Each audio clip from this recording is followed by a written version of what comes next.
we have the word sarcopenia. So what does that word actually mean? It's got two parts. Sarco is from the Greek sarkos, that means flesh. And penia is the loss of. So it's the loss of muscle mass. So across the years now, until to date, this has been expanded as a definition. So it's not just the loss of muscle mass anymore, but also the loss of muscle function, which is an even more important part of sarcopenia. And when we look at muscle function, we're talking about muscle strength.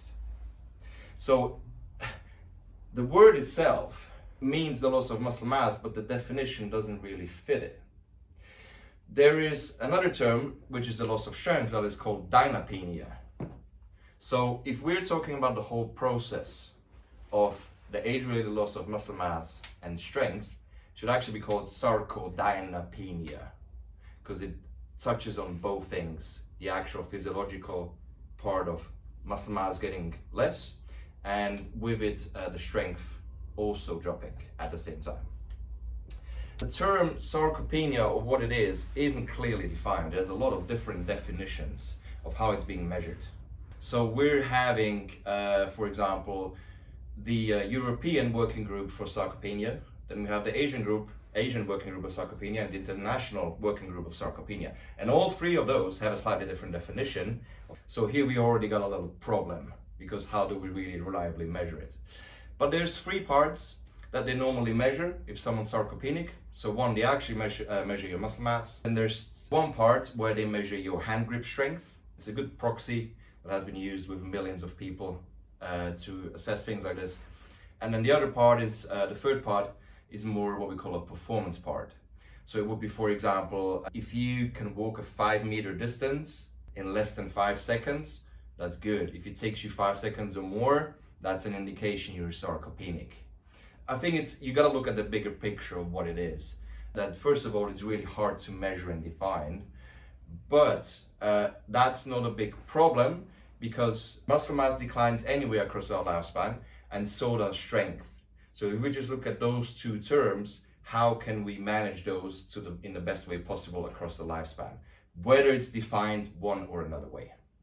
Let's talk about the prevalence. So how common is it?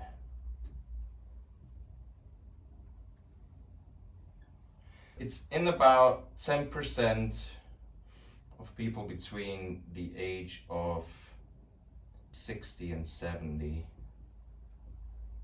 and then it's up to 50% in about 80-year-olds. 80-year-olds are older than that.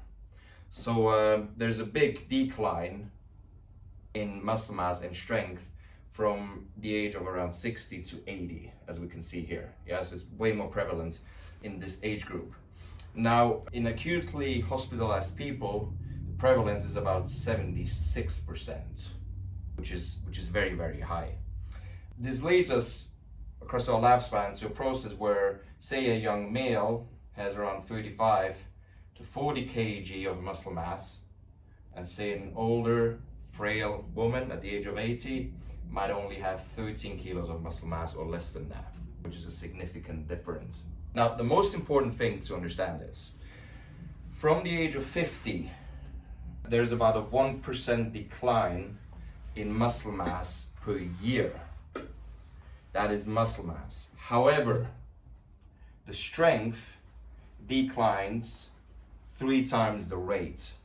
So your strength decline from the age of 50, provided you're not doing anything about it, declines by 3% each year.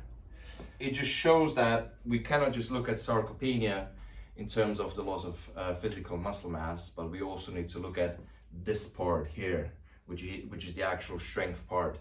That in a way is, if you were to take, if you were to rank it, which one's worse, which one's more important, muscle mass or strength, I think strength is more important than muscle mass itself. We're now gonna look a little bit at the physiological level.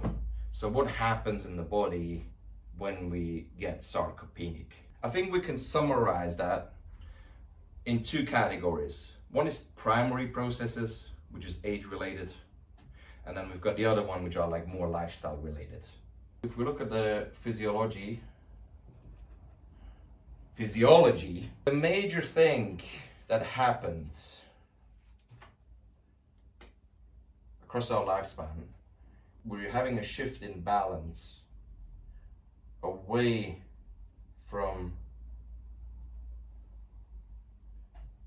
anabolism or anabolism. I have no idea. Doesn't matter. You can read. Away from anabolism towards catabolism. A 20-year-old guy or girl, it doesn't matter. You know, you will find that person here. They train in the gym, they eat reasonably well, and they're gonna gain some muscle mass. Across lifespan, this process starts to shift. So we're finding it harder to keep building the body up in terms of both muscle mass and strength, and we're getting into this more predominant state of catabolism, which is a breakdown of tissues. If you lose muscle mass across lifespan, that's a catabolic process. So this is the overall theme that happens on a physiological level. If we talk a bit more about the specifics of what's happening, is that all the cells that produce proteins get DNA damage, and there's only so much you can do about that to control that. The mitochondria, which are the powerhouses of the cell, that's where energy is produced, mitochondria, start getting more dysfunctional over time. We have oxidative stress, which appears to be one of the reasons why we tend to have more inflammation as we get older.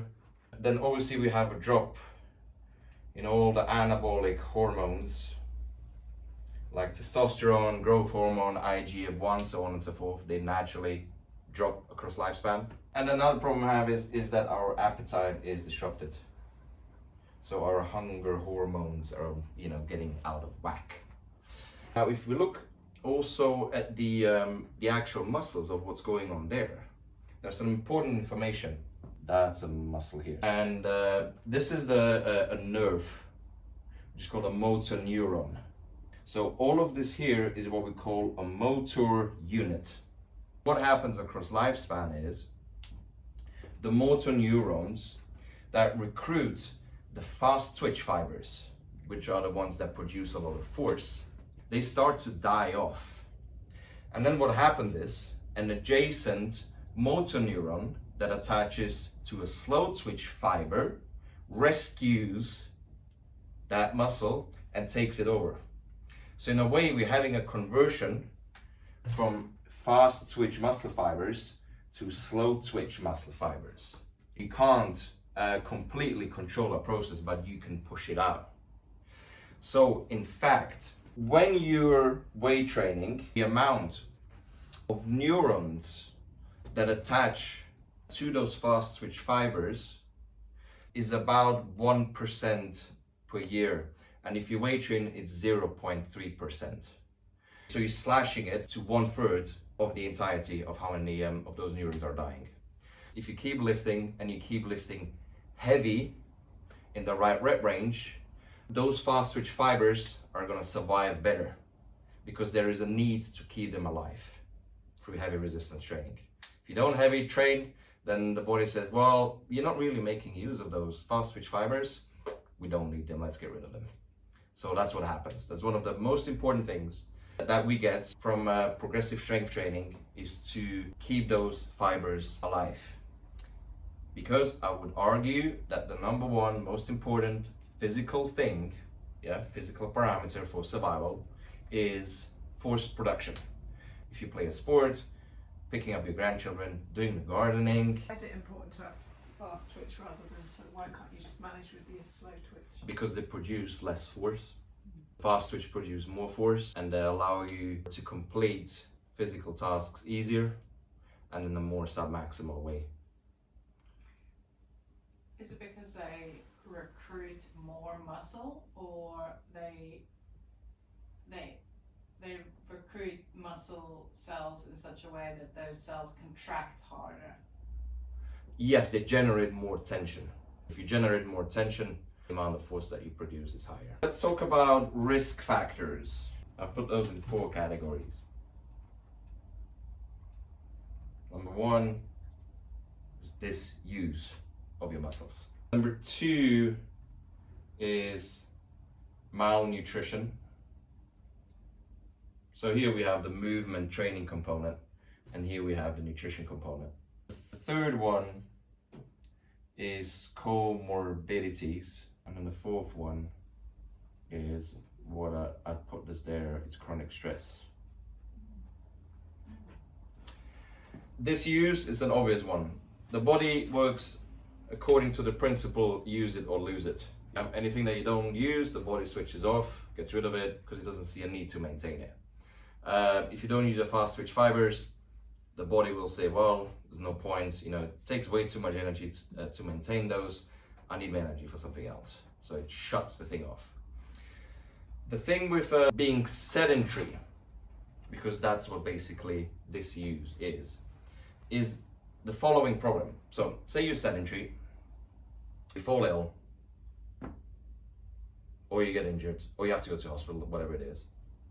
You go into a more catabolic state because you have very little at your disposal to build your body up. You recover, but your recovery might be incomplete. And then you might have the problem that the cycle just keeps repeating itself. So you might have multiple events of incomplete recovery. And that's when the body goes down on this slippery slope of being sedentary, incomplete recovery. If it doesn't have any defense mechanisms or enough muscle mass or strength, you're going to decline a lot faster as a result of it. So one of the reasons why we want to look at building muscle and building up strength is that in case an illness happens or injury happens, you stay way more intact. So strength training is not about, okay, I'll never get hurt again, I'll never fall sick again. It's, this may or may not happen, but chances are that at some point in our life, we do fall sick or we get hurt. It just happens. So this is the major risk factor. If you don't use your muscles, in particular fast twitch, they're gonna decline. The second major risk factor of sarcopenia is malnutrition, and that includes calories and protein.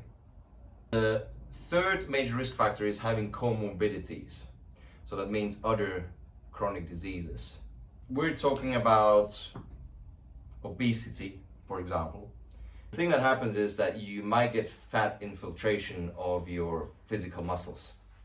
So a muscle mass may look normal on an MRI scan. It may be that this muscle mass isn't just physical muscle mass, but actually fat that has infiltrated the muscle cells. So here we talk about also the quality of your muscle mass. And you can have actually physically low muscle mass that displays as normal on a scan, but it displays normal because you have fat infiltration of your muscle cells. Like Kobe beef, marbling. Delicious. What's that? The Kobe beef, the beef steaks with the lovely. Oh, right, yeah. The Japanese. Yeah. And so then we're having diabetes because your muscle cells tend to be insulin resistant when you have diabetes. So your body is very inefficient of taking up nutrients and put it into the muscle cells. Now, there's also heart disease, respiratory disease, Parkinson's, depression. So how would they affect your muscle mass? Well, all 4 of them tend to have one thing in common. They very often lead to inactivity. So here we have the factor of the comorbidity becoming a risk factor for sarcopenia. Number 4 is chronic stress. So the question is, what is chronic stress? You're basically starting to approach this, you see that catabolic state the whole time. In a chronically stressed state, you have low grade chronic elevation of cortisol. Cortisol is the stress hormone. Cortisol is also pro-inflammatory. The thing with cortisol is there needs to be spikes and drops throughout the day. That's when you have a healthy cortisol response in the body. So when we get up in the morning, what do we want to do? We want to feel awake and fresh. We want to get the engine going. So we do need cortisol for that, and we need a spike for it ideally. So that's one of the reasons why doing a workout in the morning is very, very good because it spikes your cortisol. We obviously want to have the opposite before we go to bed. You don't want to have high cortisol before you go to bed because you feel wired, you can't fall asleep. So the thing with chronically stressed people is they can't have the spikes, but they also don't have massive drops. So it's always slightly elevated. So they can't get going in the morning. They struggle to get out of bed because they don't have enough cortisol to actually get their body going. That's why these people often say, oh, I need 5 coffees in the morning to get going. Also, their cortisol doesn't drop enough before they go to bed. So they're staying wired. Their head stays wired. They don't sleep well. It starts this whole vicious circle of basically a downward trend going from anabolism to catabolism.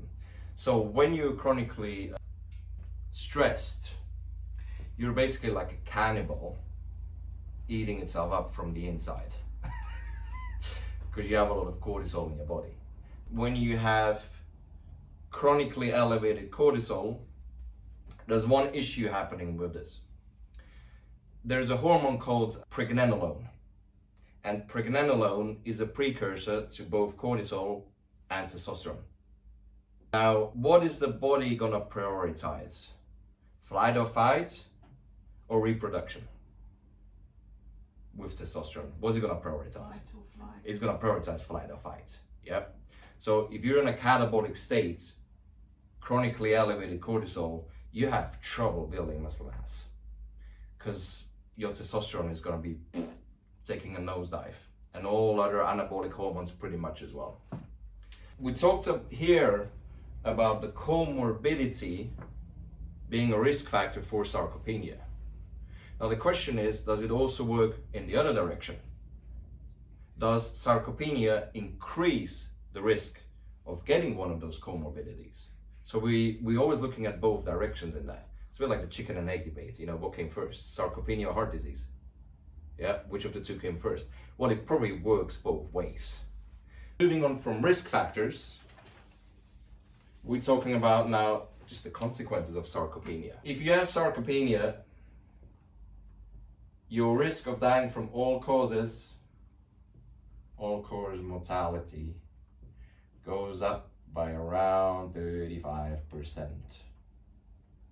And that's accounted for age, population, gender, medical conditions, and sarcopenia definition.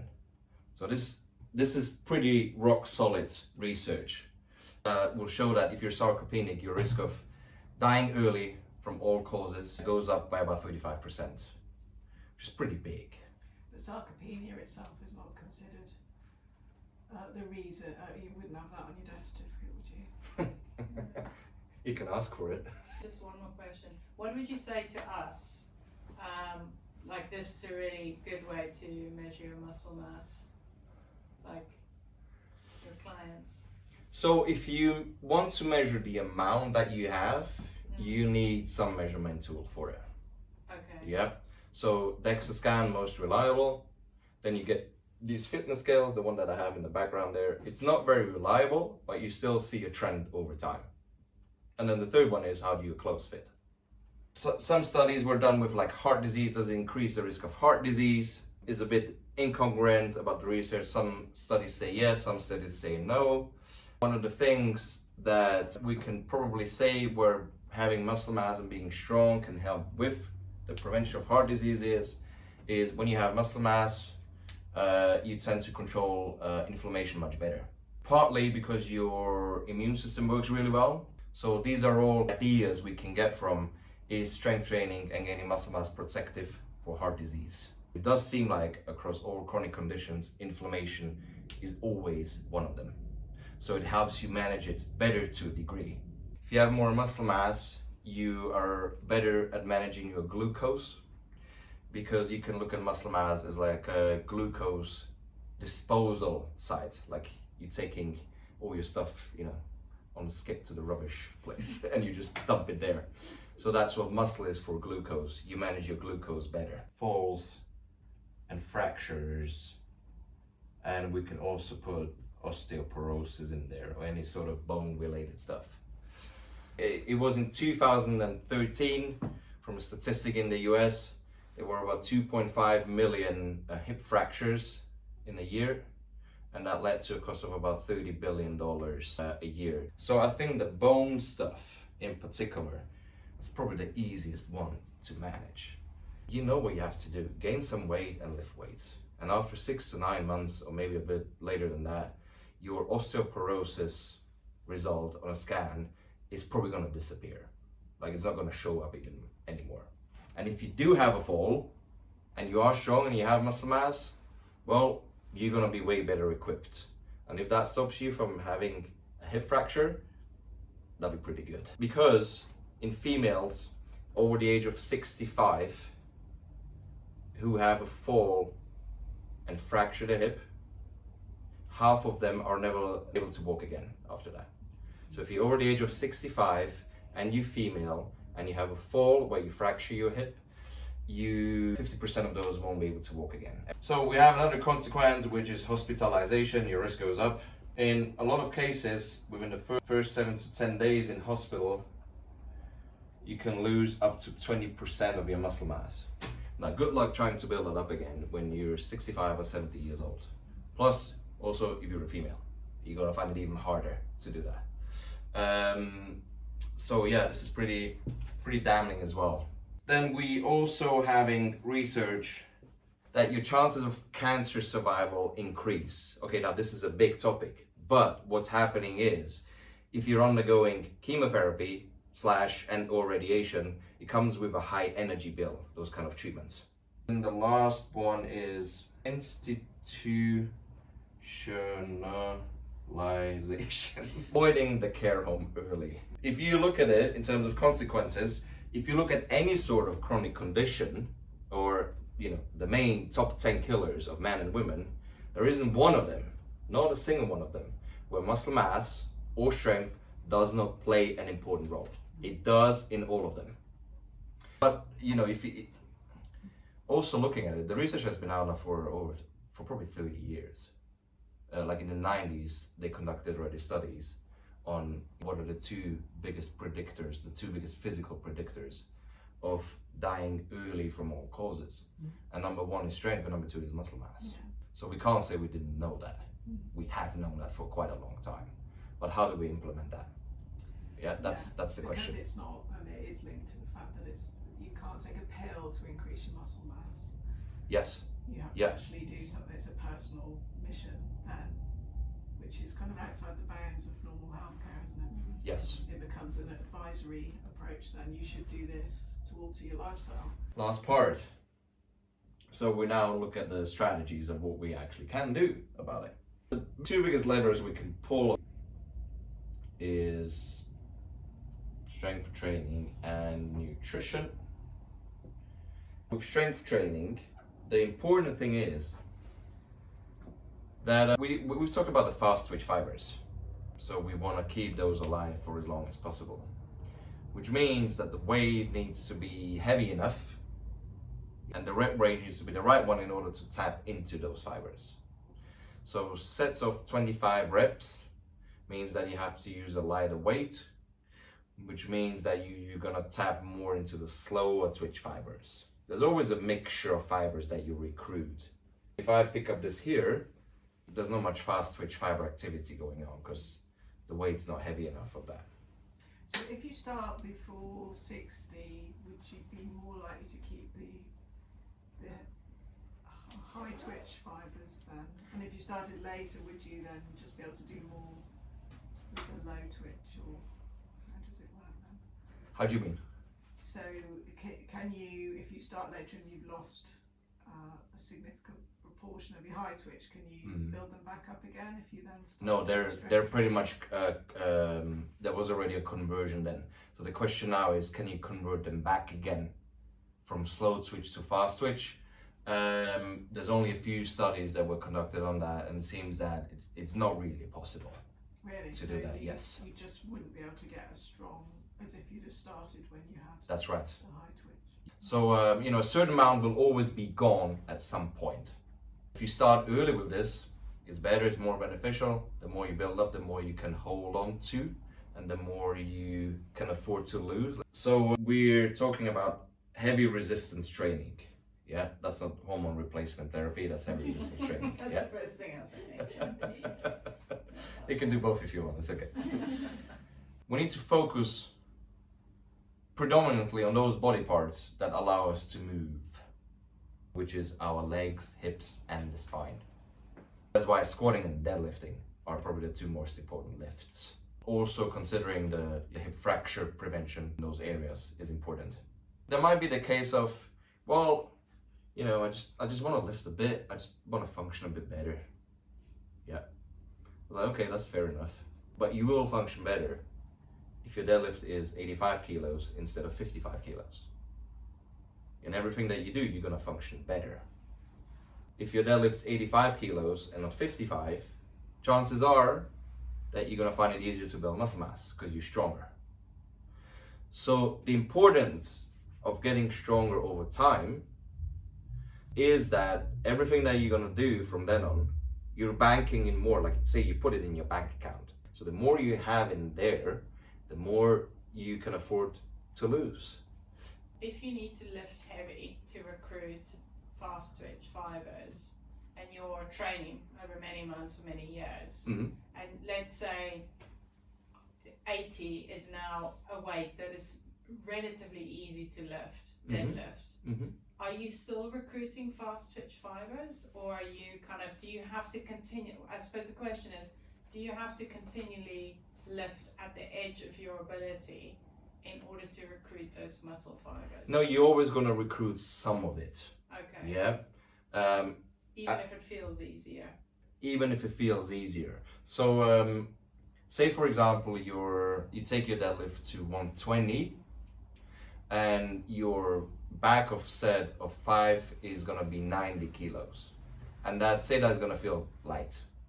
With those 90 kilos, it's still 90 kilos, so you're still going to recruit a high amount of fast twitch fibers in there. Okay. Yeah. If you're deadlifting 30 kilos when you start, you're not going to recruit very much fast twitch fibers because the absolute weight isn't heavy enough. You're going to recruit some fast twitch fibers, yes, but the higher the external load, the greater the percentage of fast twitch fibers that will be recruited as a result of it.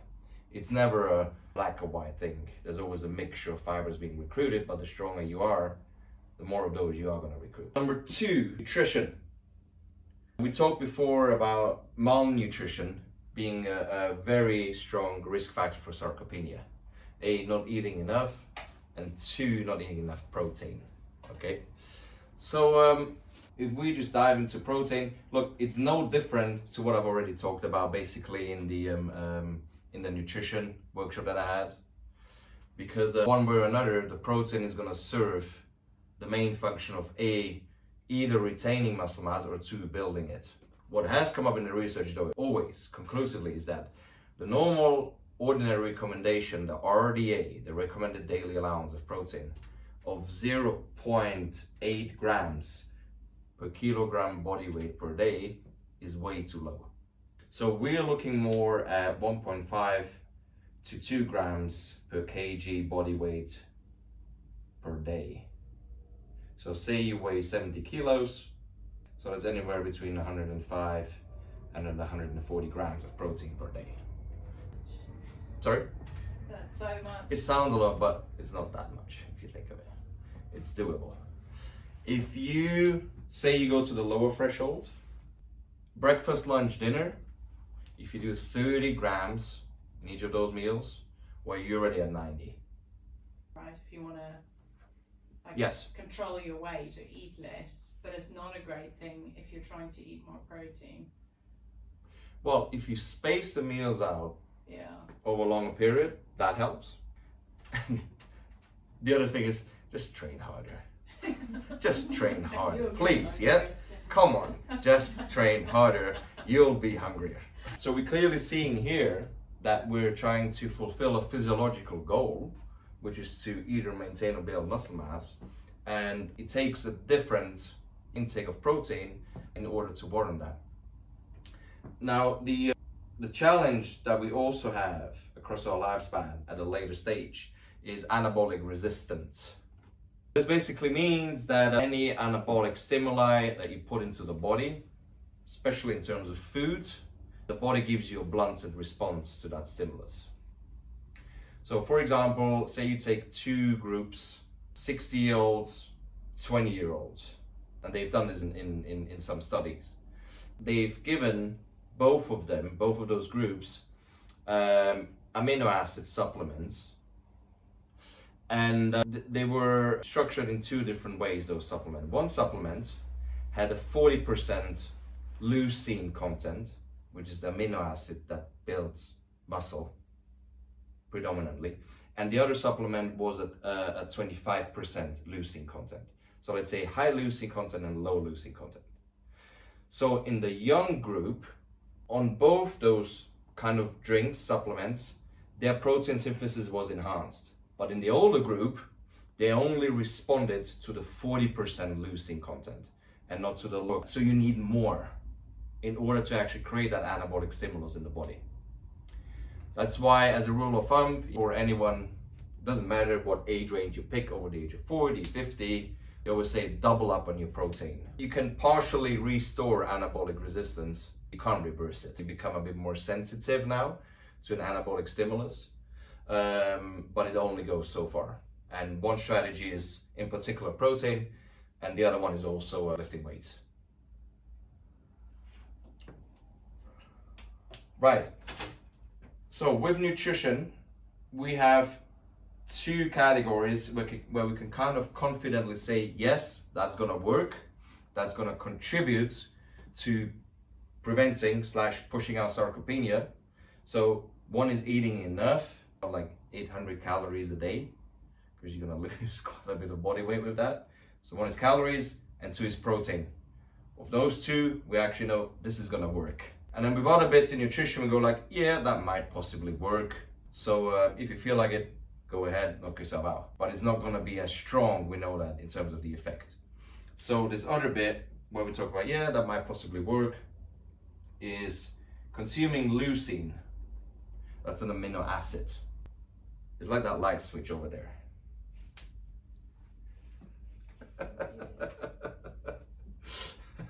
It's the light switch for your muscle protein synthesis to kick into gear.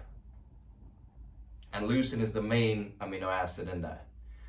Some studies are showing that people consume extra leucine to their normal diet, have a better retaining of muscle mass over time. Leucine seems to be working really well with vitamin D3.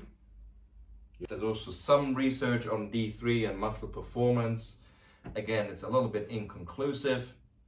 What we do know is that D3 is basically, it's not a vitamin, it's a hormone. And as we know, hormones, they regulate communication processes in the body. It's like the postman. It's got an envelope for you, there's information in there. That's what hormones are. And then the other one is fruit and vegetables, helping with sarcopenia. How does that work? Well, because of all the plant compounds that are in fruits and vegetables, they might help to manage oxidative stress more. Good. Amazing. That's it. Mm-hmm. Thank you very much. Any questions? No, we asked them. I was going to ask about the relationship between muscle mass and inflammation, but I think you said that's related to glucose and muscles using and disposing of glucose. Is that right? These are two separate things. So how does muscle mass help with that, with inflammation? Your immune system is better. That's one reason. So because your muscle mass releases immune system modulators called myokines. So if you have more muscle mass, you're producing more of those immune system modulators. And the second bit is the ratio between testosterone and cortisol. So testosterone and cortisol are kind of counterparts. Yeah, one is an anabolic hormone, testosterone. One is a catabolic hormone, cortisol. And cortisol is also pro-inflammatory. So if you have more muscle mass, you tend to manage cortisol better. Therefore, you tend to manage your inflammation better. All right. Thank you very much. Thank you very so much. That was great. Yeah, very nicely structured. Thank you.